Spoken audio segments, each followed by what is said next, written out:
Plain lang ba ang kisame ng bahay mo?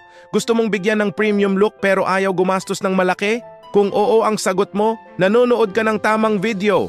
Heto ang Smart Pinoy Hacks para sa stylish ceiling designs kahit tipid sa budget. Huwag mong ismulin ang kisame mo, friend. Karamihan sa mga Pinoy homes ay may simpleng flat ceiling lang. Minsan puti lang, madalas walang ilaw o design.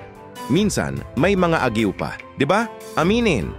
Pero alam mo ba, ang kisame ay tinatawag na fifth wall ng isang kwarto. Malaki ang epekto nito sa kabuuang ganda at ambiance ng bahay mo.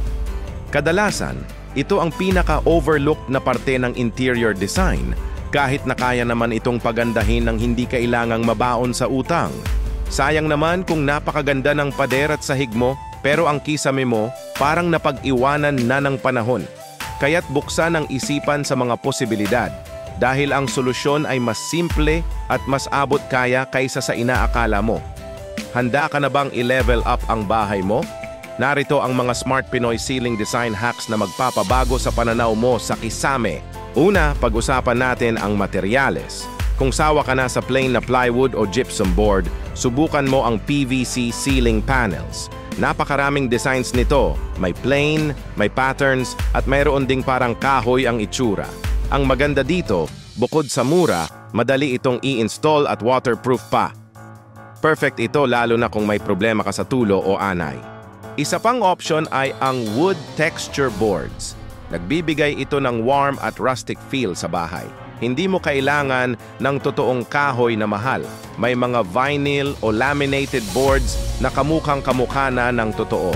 Mura na, stylish pa. Pangalawa, ilaw ang susi sa drama. Kung gusto mo ng modern at hotel-like na ambience, ang LED Cove lighting ang para sa'yo. Itinatago ang mga LED strips sa gilid ng kisame o sa loob ng isang false ceiling na nagbibigay ng malambot at eleganteng ilaw, parang lumulutang ang kisame mo. Kung mas gusto mo naman ng focused na ilaw, halimbawa sa ibabaw ng dining table o sa living area, spotlights ang kailangan mo. Pwede mong itutok ang ilaw sa mga artwork o sa isang specific na area para magkaroon ng dramatic effect. Hindi ito kasing mahal ng chandeliers pero ang epekto, pangmayaman. Pangatlo, kung ayaw mo namang magbakbak ng kisame, pintura lang sapat na. Subukan ang paint accents. Pwede mong pinturahan ng ibang kulay ang gitnang bahagi ng kisame para magmukha itong mas mataas. O di kaya isang dark color para sa isang cozy at intimate na pakiramdam. Huwag matakot mag-eksperimento. Pwede mo ring dagdagan ng ceiling trims o moldings. Ang mga simpleng linyang ito sa gilid ng kisame ay nagbibigay ng instant classic at finished look. Mura lang ang mga ito sa hardware at kayang-kaya mong ikabit kahit DIY. Pang-apat, a 2-in-1 solution. Ceiling fan with light combo. Lalo na dito sa Pilipinas na mainit, a ceiling fan is a must.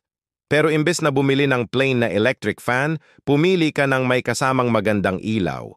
Marami ng modern at stylish designs ngayon na hindi lang nagpapalamig, kundi nagsisilbi ring centerpiece ng kwarto mo. Style plus function in one, di ba? Matalinong pagpili yan! At panghuli, kung medyo may extra budget ka pero ayaw mo pa rin gumastos ng malaki para sa full false ceiling, may hack dyan. Subukan mo ang false ceiling corners. Sa halip na buong kisame, yung mga kanto lang ang lalagyan mo ng maliit na drop ceiling kung saan mo itatago ang cove lights. Nagbibigay ito ng illusion ng isang mamahaling designer finish sa mas mababang halaga. Konting effort lang pero ang laki ng pinagbago sa itsura. Ayan, ang dami nating natutunang paraan. Mula sa PVC panels, tamang ilaw, pintura, hanggang sa mga smart na pakulo tulad ng false ceiling corners, napatunayan nating hindi kailangan ng malaking budget para magkaroon ng premium-looking na kisame. Ang kailangan lang ay konting creativity at pagiging wise. Tandaan, ang isang magandang bahay ay nagsisimula sa pagbibigay pansin sa bawat detalye, kasama na ang kisame. Salamat sa panonood, mga ka-Smart Pinoy. Sana ay na-inspire kayo na pagandahin ang inyong mga tahanan. Kung nagustuhan nyo ang video na ito, huwag kalimutang mag-like, mag-comment ng inyong mga ceiling project, at syempre, mag-subscribe sa ating channel para sa mas marami pang home improvement hacks. Pindutin nyo na rin ang notification bell para updated kayo palagi.